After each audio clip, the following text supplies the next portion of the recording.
पर tea board के senior officer Shri P के साहू जी को टी बोर्ड की ओर से यहाँ पधारे हैं। इनके बारे में कुछ बताएं तो श्री पी के साहू जी मैकेनिकल इंजीनियर और कॉस्ट अकाउंटेंट है। वे 1997 बैच के IOFS इंडियन ऑर्डिनेंस फैक्ट्री के ऑफिसर है। 2009 से 2012 तक वे ऑर्डिनेंस फैक्ट्री के बोर्ड में जॉइंट डायरेक्टर थे और 2012 से 2018 ऑर्डिनेंस फैक्ट्री बोर्ड के वे डायरेक्टर रहे। 2018 में उन्होंने टी बोर्ड अप्रैल 2018 से उन्होंने टी बोर्ड अगले 5 साल के लिए ज्वाइन किया है और इन्होंने production, maintenance, material management, planning जैसे विविध क्षेत्र में काम किया है।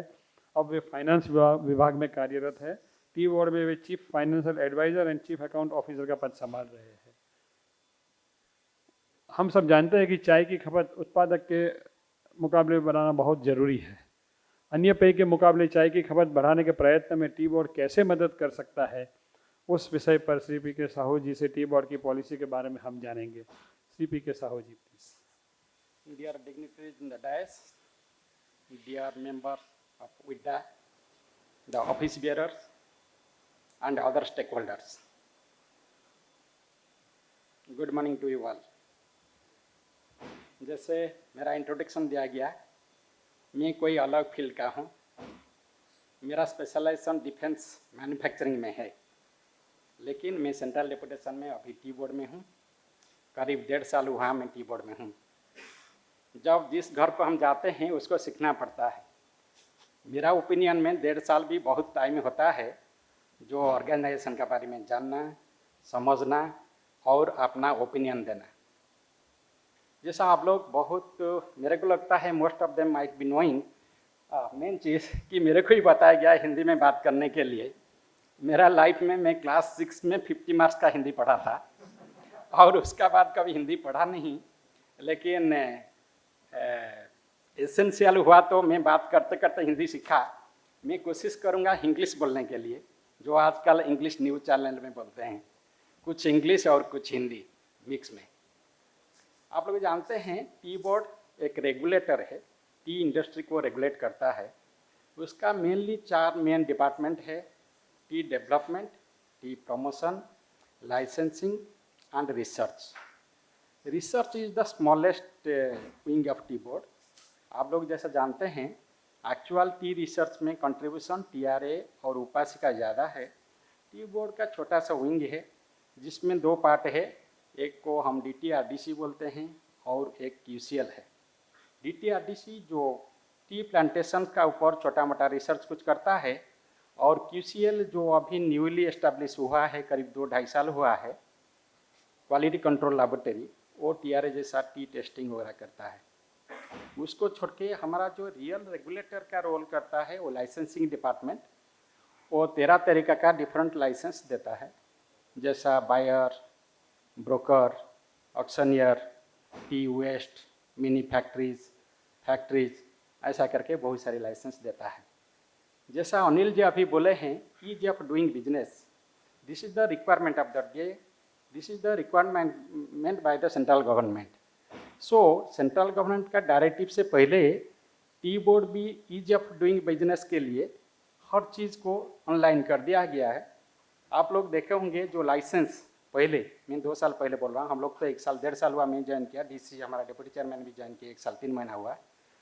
तो लाइसेंसिंग में बहुत फास्टर किया गया, बिकॉज ऑनलाइन तो इम्प्लीमेंट हुआ था नाम के लिए, लेकिन ये सक्सेसफुली इम्प्लीमेंट नहीं हुआ था, जिसको मॉनिटरिंग भी कोई नहीं कर रहा था। अभी हमारा लाइसेंसिंग सिस्टम बहुत फास्ट हुआ है।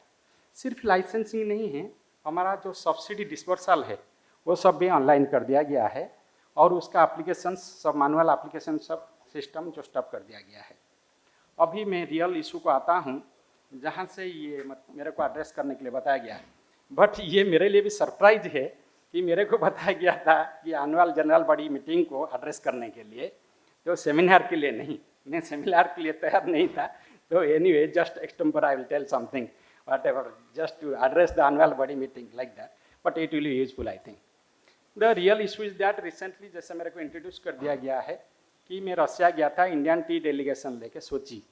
उधर करीब 15 कंट्रीज आए थे, और उसमें यही इशू सबका है, ये इंडिया का नहीं है।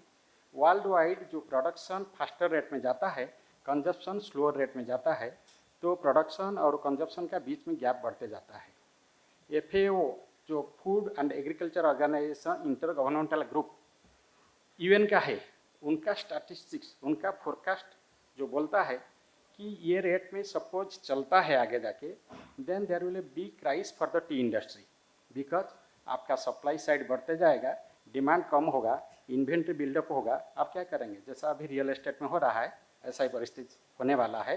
सपोज हम लोग अभी से जाग नहीं जाते हैं, तो हमको क्या करना पड़ेगा? प्रोडक्शन रिड्यूस करना पड़ेगा और हमारा कंजप्शन को बढ़ाना पड़ेगा।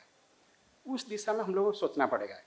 जैसा हमारा टी बोर्ड का जो मेन फंक्शन जब से 1954 से हुआ, मेरा तो 1.5 साल हुआ, मैं जो सुना जो पढ़ा, उसमें जाना है कि mostly the thrust area was development. Development means subsidy dispersal, लोगों को जो प्लांटेशन करता है उनको पैसा देना है। लेकिन अभी टाइम चेंज हो चुका है और हमारा सप्लाई साइड सरप्लस हो चुका है। आपको सब्सिडी कब देना जरूरत है? जब डिमांड इज देयर, आप कोप अप नहीं कर पाते हैं, आपको इंसेंटिव देगा तो आप प्रोडक्शन ज़्यादा करोगे। लेकिन अभी तो परिस्थिति जस्ट उल्टा है, आपको कंजप्शन बढ़ाना है और प्रोडक्शन कम करना है। उसको करने के लिए हम कुछ 2 pronged मेजर्स ऑलरेडी लिए हैं। लास्ट ईयर ज्वाइन करते करते हमारा DC साहब हम लोग डिस्कशन करके लिए हैं कि लास्ट ईयर आप देखा होंगे दिसंबर टू फरवरी हम फैक्ट्री क्लोजर किए थे।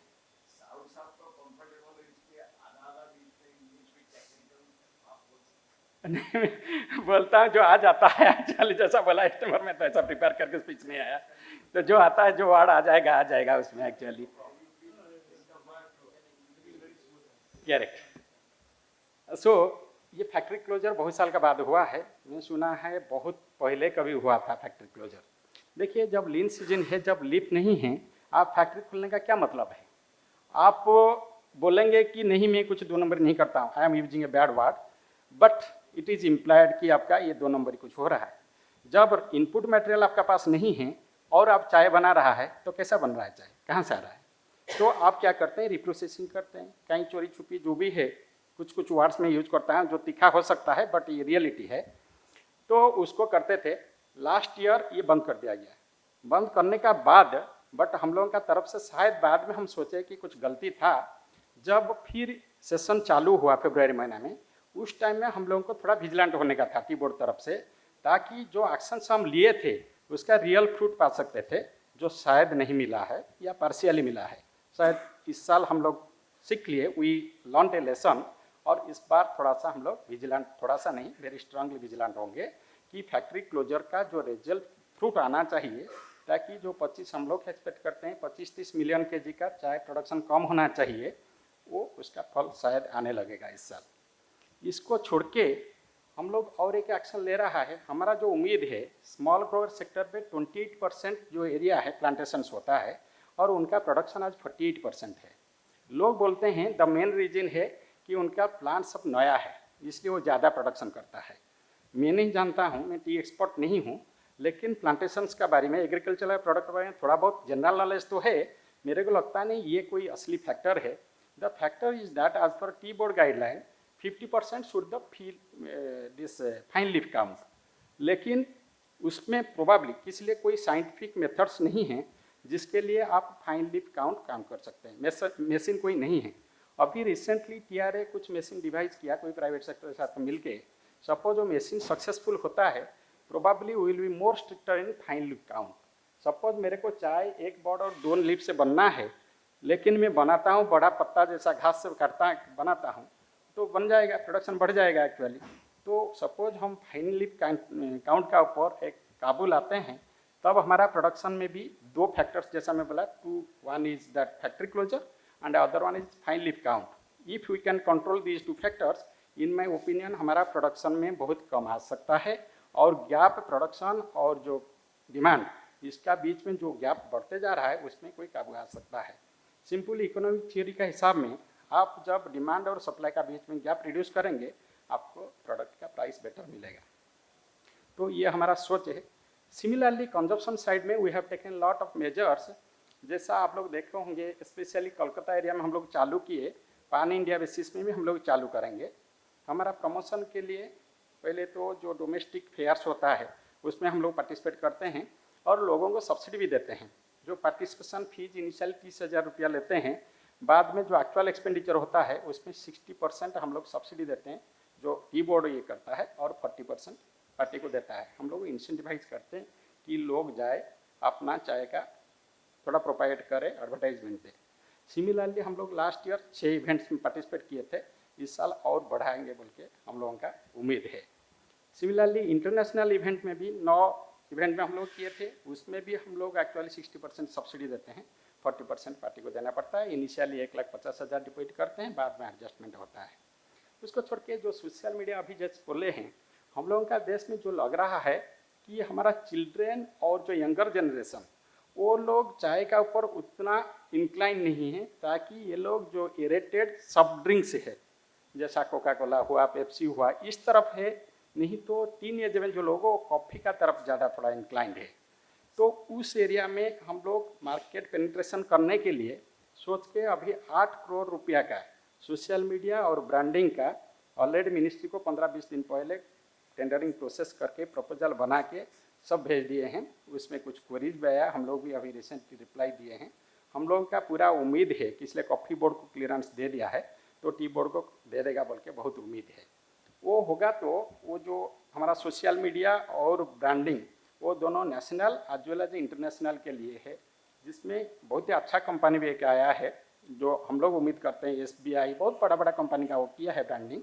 हम लोग उम्मीद करते हैं कि ये कंजप्शन बढ़ाने में हम लोगों को और एक फ़ायदा देगा। देन नेक्स्ट है और ये आपका जो टी बुटीक जैसा वाघ बकरी एंड अदर्स ऑल्सो मेनी, अभी बॉम्बे, हैदराबाद, गोवा नहीं, Siliguri, then Guwahati, so many places we have given. हम लोग फंडिंग करते हैं 25 लाख तक, जो कैपिटल एक्सपेंडिचर होता है उसका 25 लाख तक हम लोग देते हैं। ये बीच में ये जो स्कीम है इसको उतना ध्यान नहीं दिया गया था, बिकॉज जैसा मैं आपको बताया हमारा मेन थ्रस्ट एरिया था सब्सिडीज बांटेंगे बोल के, किसको, प्लांटेशन साइड को।